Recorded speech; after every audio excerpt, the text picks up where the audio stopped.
So, as it says up there, Mark's introduced me. I'm Graeme, Digital Insights Manager at KaarbonTech. I manage up a team of data analysts, of which a couple are here today as well, James and Lucy. And the job of what we do really is to take all that data that you gather out in the field and make sense of it and try to help make better decisions. So we're going to talk for a little bit now about a couple of things. One that Kieran was talking about earlier about the tree data standard, and actually, are you collecting the right information out in the field to make the decisions you need to? And secondly, how we can help use what you've got, our insights, other available data sets to make better operational decisions, save time and money, and all those kind of good things that you want to deliver. So we've seen this slide a couple of times already. Why are we interested in data? Data is at the core of everything. And I'm not just talking about that. KaarbonTech is, it's in your pockets, it's everything you deal with it day to day. So we're just surrounded by it. But we make software, we've got the surveying, we've got the advisory. Obviously the digital insights team, the vast majority of the work we do is in that advisory section. And those are some of the kind of key things that we look at, all the surveying at the bottom. But on top of that, as well as managing the insights team, I also head up our operational surveying division. And that puts it in a real key advantage because I get to see firsthand the information that's coming out from the field and what it means for us in the data team. So the key part of that is that I can start to think about, well, actually, if we were getting this data, then we would understand this and we could get that data out and when we can make those decisions. So we're kind of seeing that flow. And that's key to making sure that we're asking the right questions at the right time, in the right way, to get what we need from it, because that is where we start to make these strategic long-term decisions, rather than being very reactive and having to deal with things time to time.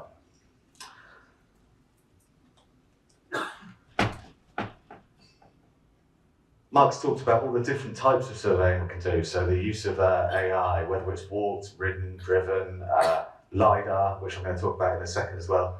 And traditionally, lots of the surveys would be pounding the streets, walking miles and miles of highway, not necessarily the most effective or most cost-efficient way of doing things. So we can use technology, we can bring all those things together.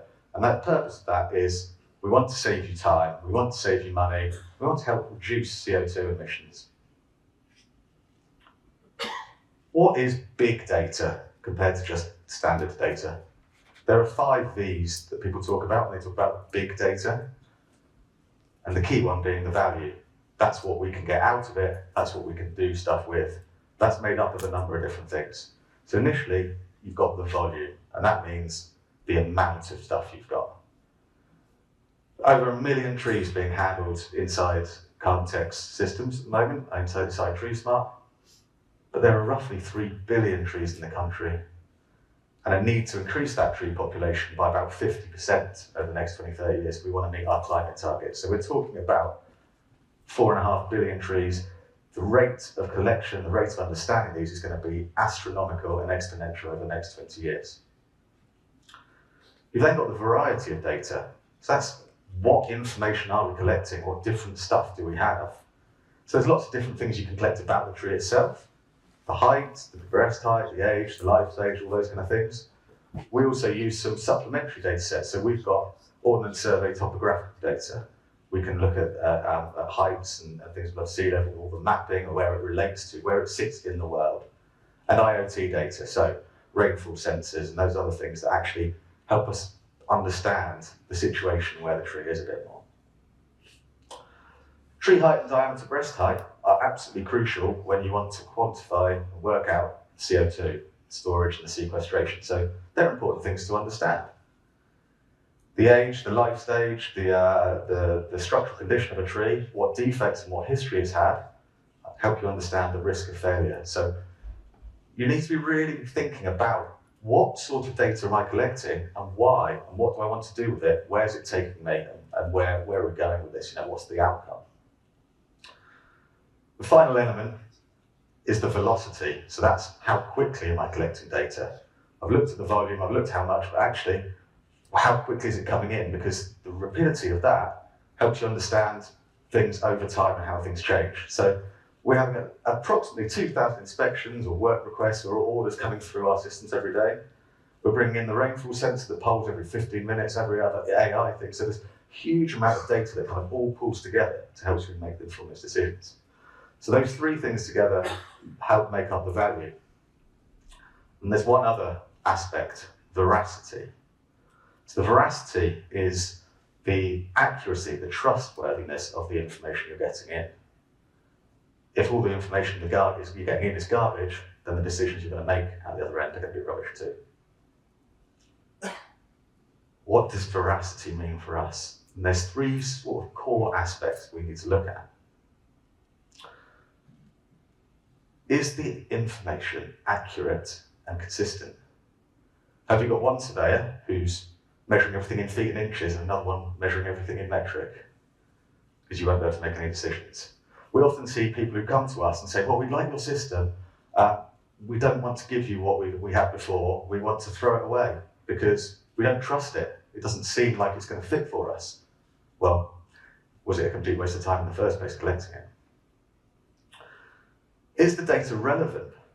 If you've got a tiny little sapling that you measured at a metre high 20 years ago, can you make a decision based on that if you haven't been back in that time? It's probably not going to be the same as it was there. So are you using information that allows you to make the decisions you need to? And finally, am I capturing the correct information? Quite often we speak to people and they'll say, well, we've got to go do all these trees and we've got 2 surveyors and this budget, so we're only going to go and capture the height and the species. Which is understandable because no one has the time, money to do everything. But you can't make an informed decision unless you do that. And what I'm going to be looking at and showing you is actually, we probably can have everything if we work smarter and we work with technology and we work other ways. How do we turn data into insights? Everybody is collecting data in some sense. Everyone's at a different maturity with their data, but we all have some, even if it's a rudimentary level. So you've got collation. This is an example of a tree planting scheme for an authority, 3 different wards, over 7 months, how many they put in at that time. That's a counting of, well, we planted 831 in Ward 2, 377 in Ward 3. That tells us what has been happened, and it tells us what happened in the past. A lot of people will do some analysis on that as well. Oh, we don't just know how many it was, we know what species we planted. Oh, fantastic, okay. So wards 1 and 2, the majority they planted was sycamore. Ward 3, a different makeup. That helps you understand a little bit about the areas possibly and the needs. So there's some other information going on. But it doesn't actually give you much insight. There are different things you can do. There's visualisation, which we'll move on to in a second, where you can actually look at area and area, what we've learned, what we've done here.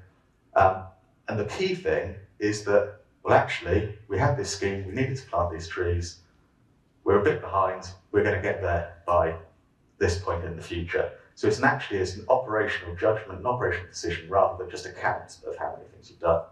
And the key thing is, if you look at the bottom here, where we want to get to is moving from a very reactive, oh, well, we know what we did, to setting ourselves up for a proactive approach and a strategic thing for the future.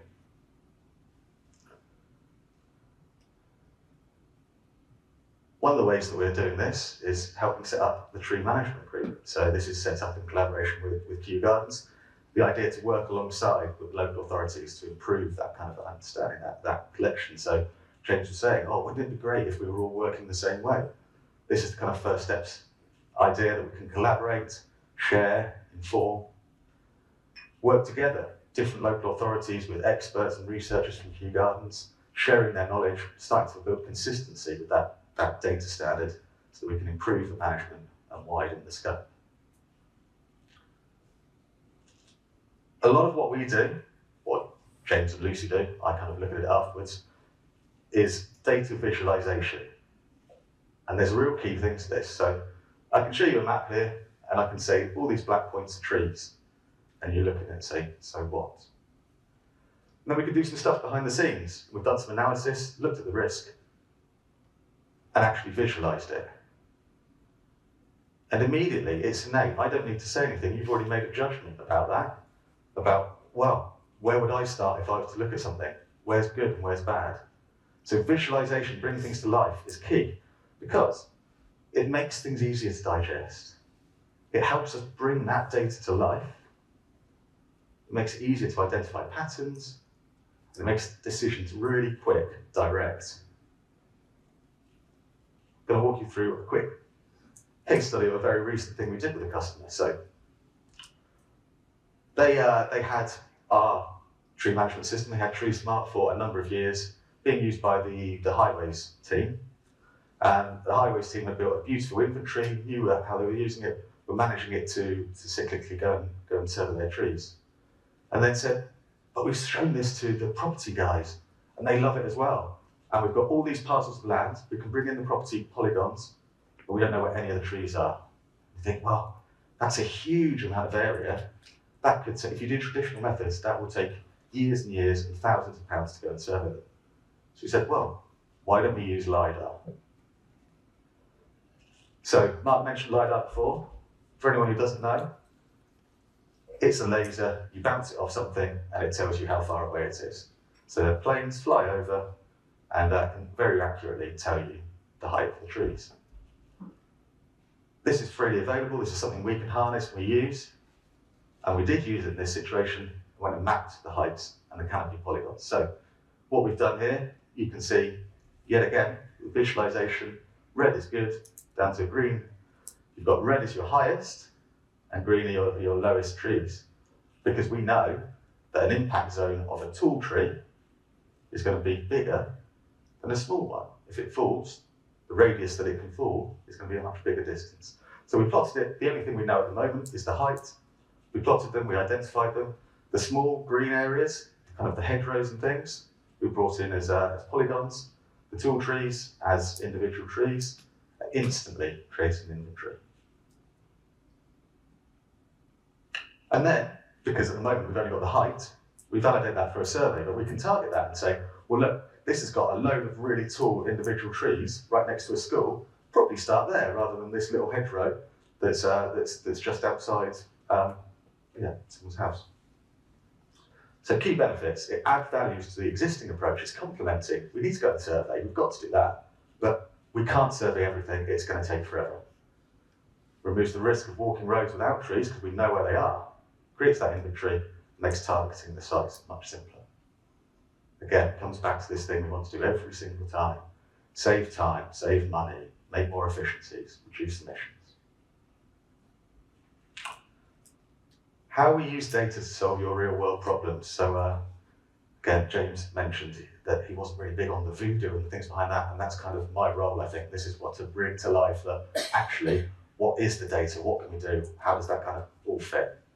So I've got a few examples of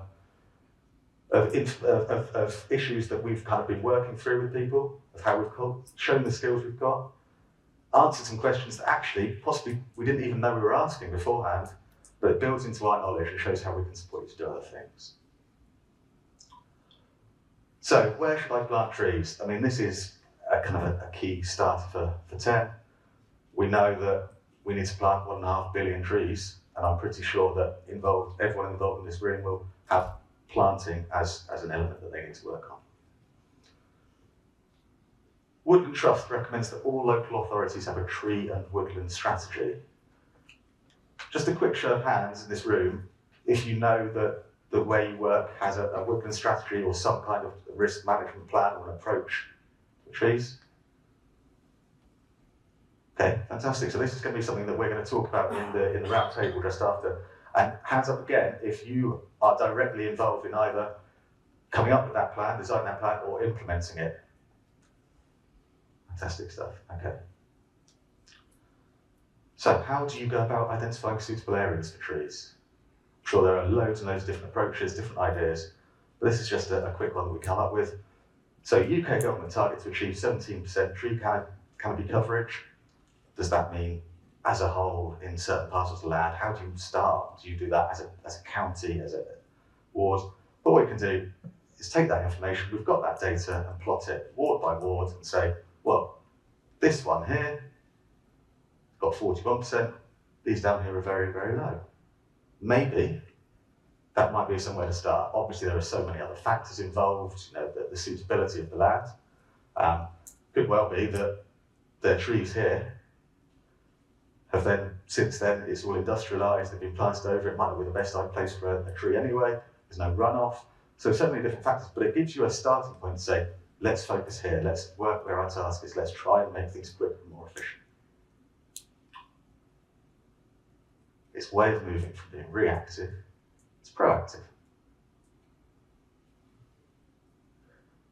The ISA tree risk assessment. So the ISA, for anyone who doesn't know, I'm sure you do, is the International Society of Arboriculture. They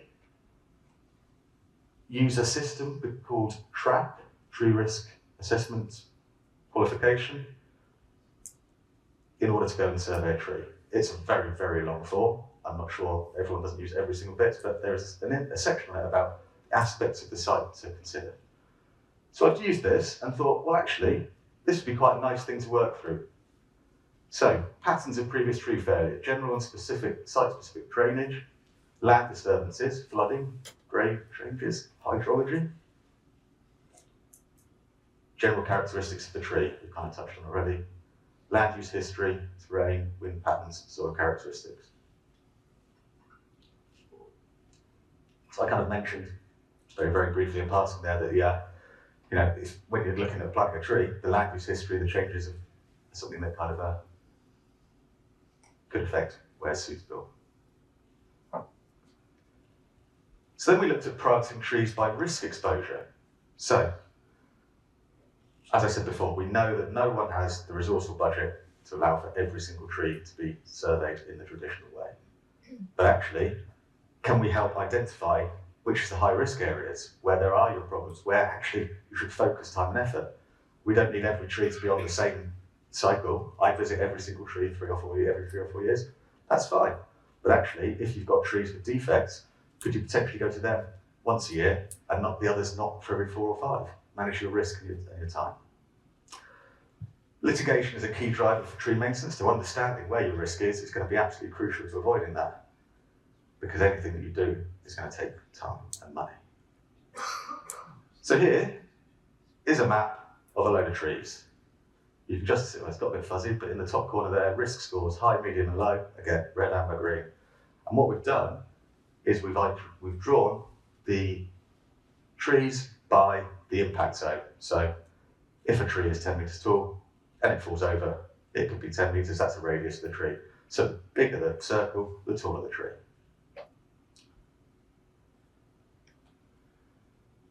We then looked at some of the criteria involved, so species, defect history, pathogens, the life stage of the tree, remaining contribution, whether it was in a flood zone, and all these other kind of bits that we could bring in to identify and score the risk by the tree. So you've then got a score, red, amber, and green. And it really simply just starts to pop out and show you. So you've got here 35 trees here, all small, vast majority of green. Actually, this doesn't seem like much risk compared to this area. In a recreation ground, lots of red trees, history of failure, 2 big tall trees. Actually, there's much more exposure there and likelihood that it's going to hurt someone.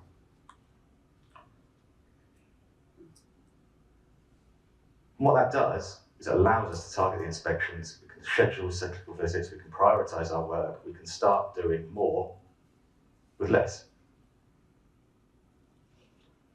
Identifying trees at risk from flooding.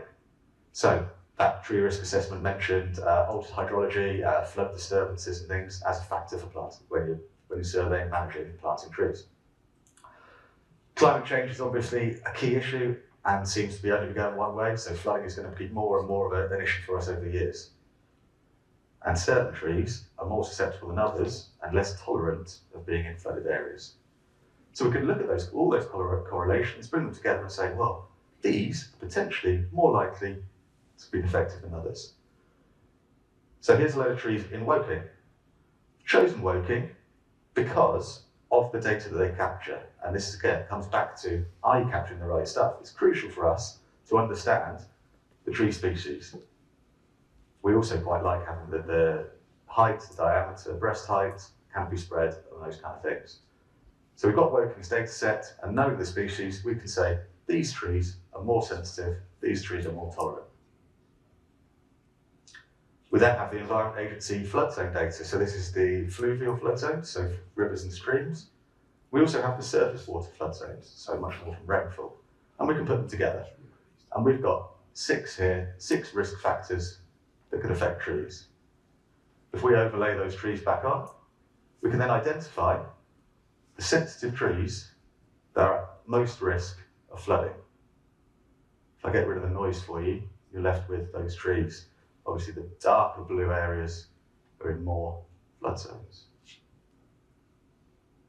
So there's about 1,500 trees on that map.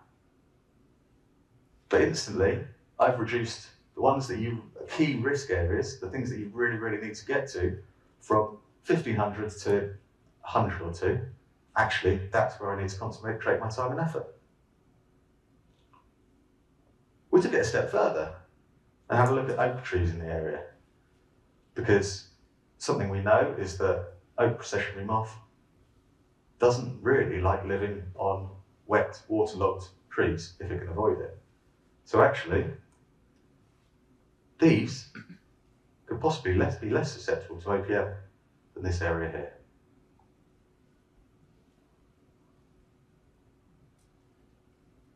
This is an example of like how we're using these insights to target key areas, target survey areas. Only surveying the areas you need to frees up your resource, allows you to do more of those things, and ensuring that key information can be captured at each visit. You're doing fewer surveys, which means that you've got more time to capture more and more information. Going back to our tree risk assessment, we've looked at the patterns of previous tree failure and that risk scoring, and the general characteristics of the tree. And then we looked through flooding at general and specific drainage, and flooding and hydrology.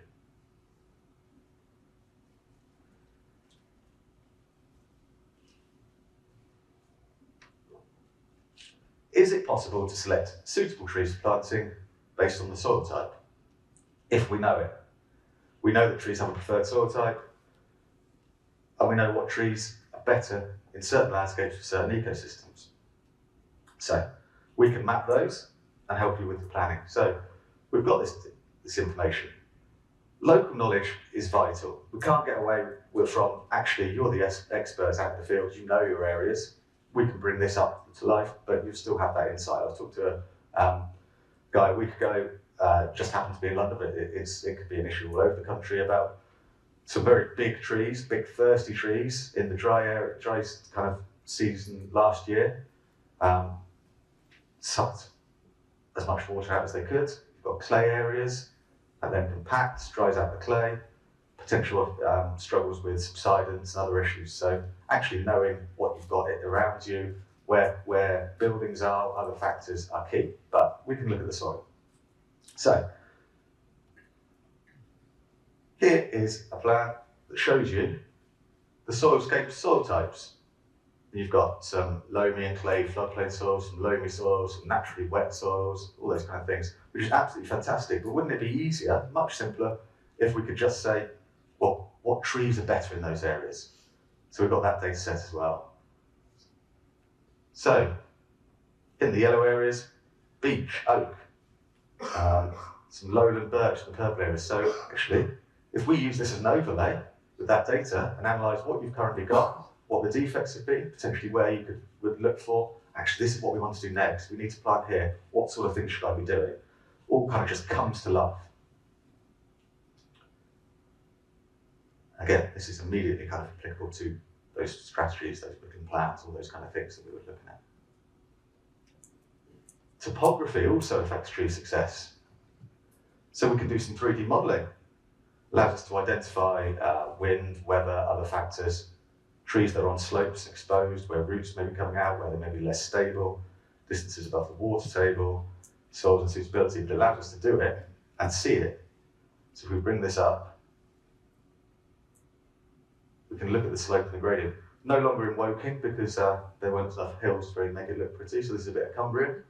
And you can see that you've got lower gradients here up to steep So you already know from that where you imagine that trees are more likely to survive. We've also got the soilscapes information for there, and the aspect. And the aspect is quite interesting because you've got north, south, east, west, you can see where all these things are facing. And that allows us to then start to put in the prevailing winds, the rainfall, the sunlight, all other factors that affect how a tree can be plotted. If we bring all of those together, then we can plot the trees that are in there. Then that's when you see, actually, this is a tree that's exposed, doesn't have access to much water, in a soil type it doesn't like, and understand why it's potentially having issues. So that's covered all of those areas of the ISA tree risk assessment. No talk on data and trees would be complete if I didn't cover some carbon as well. So carbon storage and sequestration is key. It's sure it's something that you discuss and you're aware of, but I don't want to teach you to suck eggs. I'm just going to run through this bit quickly. You've got your above ground biomass and your below ground biomass. You've got your trees and your roots. You've then got the stuff that when it dies, your litter, your deadwood, the leaves coming off, the trees dying, and the soil. And ideally, we want to get all that carbon into the soil, but we can't just put it there, so that's why we need the trees. Interestingly, globally, 55% of our carbon is stored in soil. But actually, the sequestration, what would bring it in, how we do that, the vast majority is through trees. What I was talking earlier about is vital that you're capturing the right fields. In order to capture the sequestration and understand the carbon, we need the diameter breast height and the height of the tree and the species. That helps us calculate the weight. We know that 50% of a tree is carbon, so we can calculate the weight of the carbon. Knowing the weight of the carbon, we know what CO2 is made up from and the molecular makeup of that, so we can calculate the CO2. And knowing that, if we know the age of the tree, then we can work out also how much it takes in per year. Doing that, we can make some pretty bubbles. So we've got here, we're showing the carbon sequestration in kilograms per year. The bigger, the more there is. So you've got this big common line right in the middle, 180 kilos per year. The smaller Robinia, smaller circle, 68 kilograms a year. And then a willow at the bottom, 17. Now that's kind of interesting in itself at a really kind of micro level, but actually the application for it is probably going to be more in a bigger, wider area. So we take all those together, add them up, and put them on a map. And you can see here, huge amount of sequestration in this areas, and almost nothing, 18 kilograms a year compared to 4,500. So there's a real lack of trees there. We're talking about not so much risk here, but also benefit. So when Kieran and Kenton talk about actually the good things that trees bring, if there are no trees there, then potentially it's not as healthy a place to live, there's more pollution, it's less aesthetic, got noise pollution, things that it can start to bring in. So really crucial for your tree planting. And we can do the same thing with the carbon storage. So now we know where all the soil, where the carbon is stored in those trees. And in addition, we can take that same data, the same information about that we use to calculate the sequestration to other pollutants. I think it was Kenton who showed a slide about air pollution, and there was a 14% in the corner about in London, some of the pollutants they removed. I was reading a study which had a very similar thing based in Strasbourg. It was saying around 10 to 15% was removed, city as a whole. But actually they've done some studies in smaller areas, and in some of those pockets, on localised areas, it was reducing the pollution by 55 to 60%.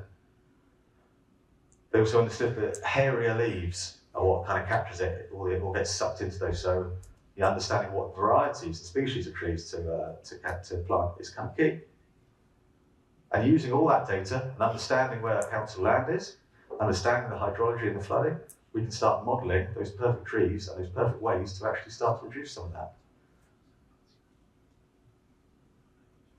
So here it is, this is what it looks like as a whole, as a water working. but possibly this is better at a micro level. So these are the little council parcels of land there.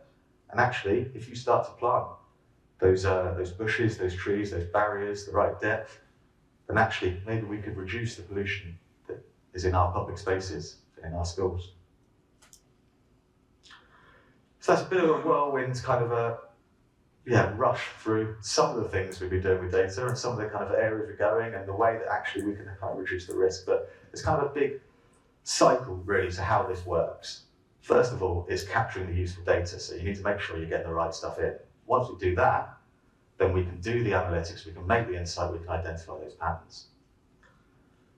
Once we identify some patterns, we can actually develop a strategy that's achievable, where we've got some real practical goals, and prioritise our work based on what actual resource we've got, because it's unlikely you're going to get more time or more money, so we need to work even smarter.